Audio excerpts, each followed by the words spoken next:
Bonjour les investisseurs, bonjour les investisseuses. Bienvenue à un nouvel épisode de l'Académie des dividendes.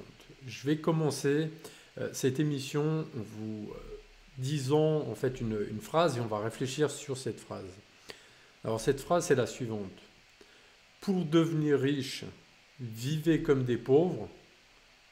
Pour devenir pauvre, vivez comme des riches. Alors vous voyez en fait ce qui se cache derrière cette phrase, c'est simplement que en fait les gens qui restent pauvres, en fait ils s'efforcent de paraître riches. Et en fait c'est pour ça qu'on a plein de gens en fait qui sont fauchés, mais qui achètent, vous voyez des habits de marque, qui vont acheter une voiture au-dessus de leurs moyens, qui vont habiter dans une maison au-dessus de leurs moyens. Et de ce fait, en fait, ils n'arrivent jamais à décoller parce qu'en fait, tout l'argent qu'ils ont, en fait, ils le dépensent.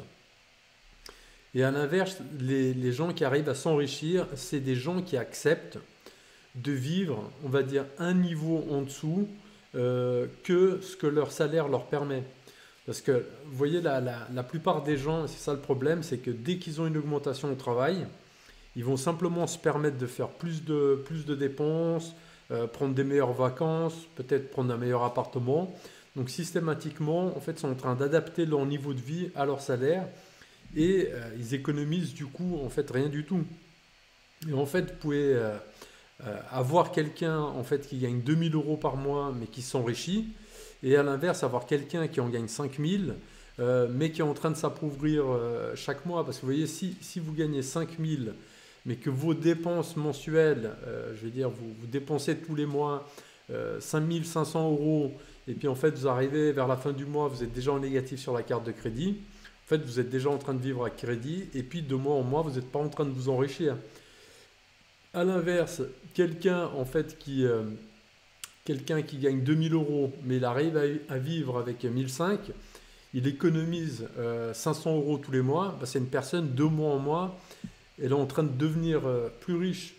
Donc en fait, ce qu'il faut faire, c'est économiser vraiment le maximum possible. Vous voyez, on recommande, et ça c'est vraiment pour moi le strict minimum, c'est de mettre 10% en fait de ses revenus en tant qu'épargne.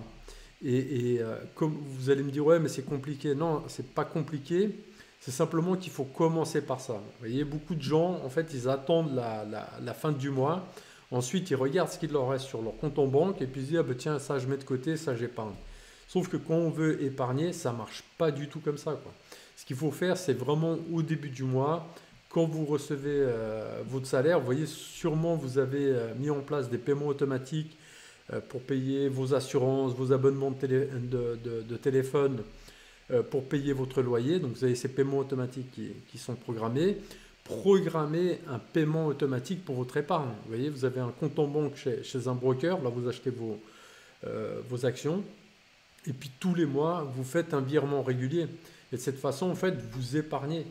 Et vous allez me dire, ouais, mais comment je fais ensuite avec ce qui reste? Bah, vous ferez comme vous avez toujours fait, c'est-à-dire qu'on se débrouille. On finit toujours par trouver des solutions pour se débrouiller, pour se débrouiller en fait avec l'argent qui nous reste en poche. Et je pense que la plupart d'entre vous, parce qu'on ne vient pas de famille de millionnaires, pour la plupart, je pense, vous avez déjà eu des mois où il vous restait 100, 200 euros, qui restait encore 15 jours pour finir le mois, et vous vous êtes débrouillé. Et en fin de compte, on se débrouille toujours avec l'argent qu'on a en poche.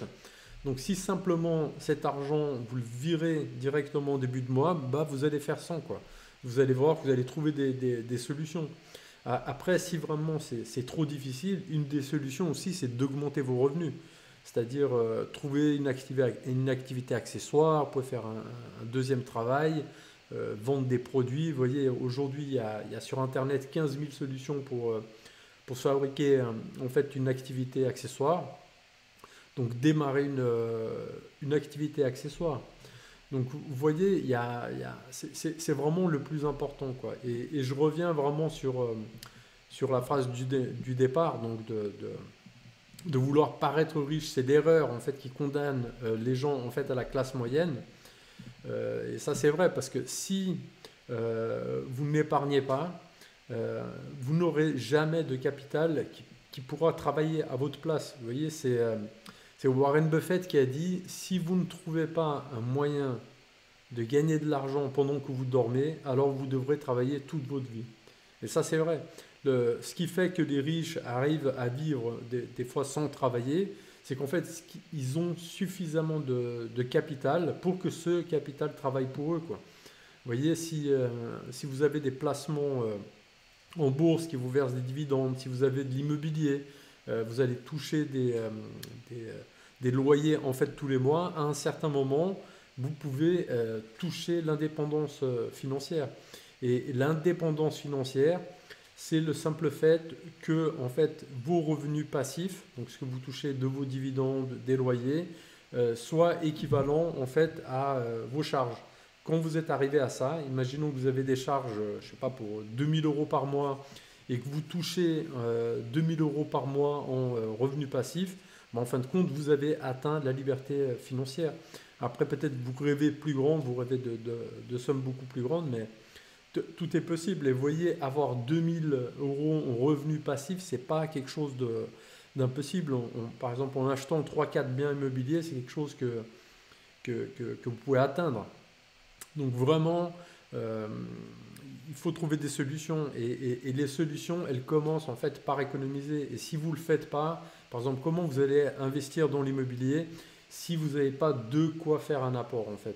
Donc vous voyez, tout commence en fait par économiser de l'argent, et une fois que vous économisez de l'argent, à ce moment-là, vous pourriez faire jouer le levier bancaire, c'est-à-dire vous arrivez avec votre apport, la banque va vous prêter le reste de l'argent, et du coup voilà, vous achetez un appartement, vous le mettez à louer, bah, peut-être sur cet appartement vous allez déjà gagner 500 euros par mois, vous voyez, ça veut dire que vous allez rembourser votre crédit, vous remboursez votre crédit, et vous arrivez encore à gagner 500 euros dessus. Donc vous voyez, vous multipliez l'opération 4 fois et vous avez atteint la liberté financière pour ceux dont les dépenses mensuelles s'élèvent à 2000 euros. Donc ce n'est pas quelque chose d'impossible. C'est d'ailleurs ce que font les riches, quoi. Si vous prenez la plupart des millionnaires, c'est un point commun à tous.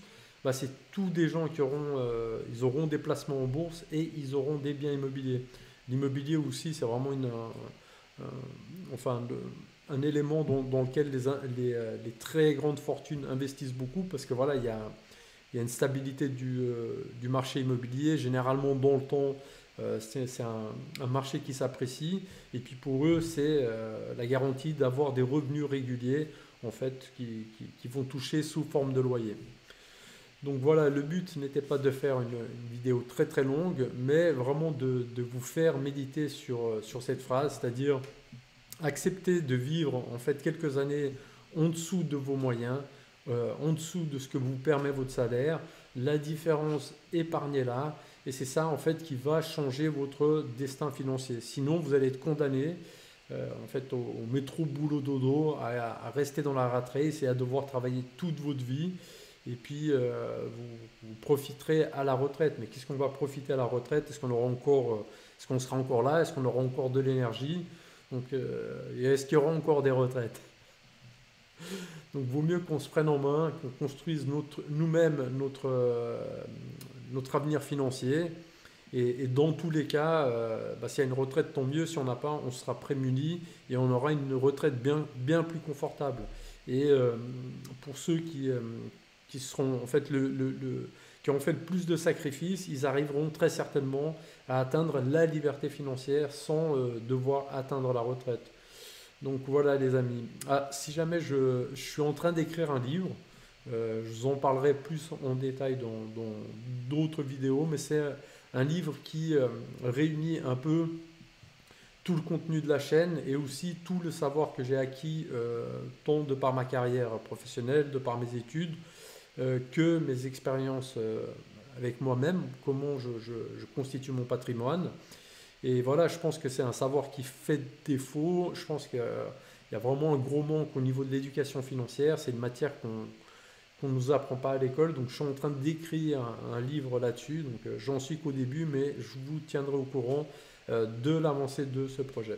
Donc je vous dis à très bientôt les investisseurs et les investisseuses.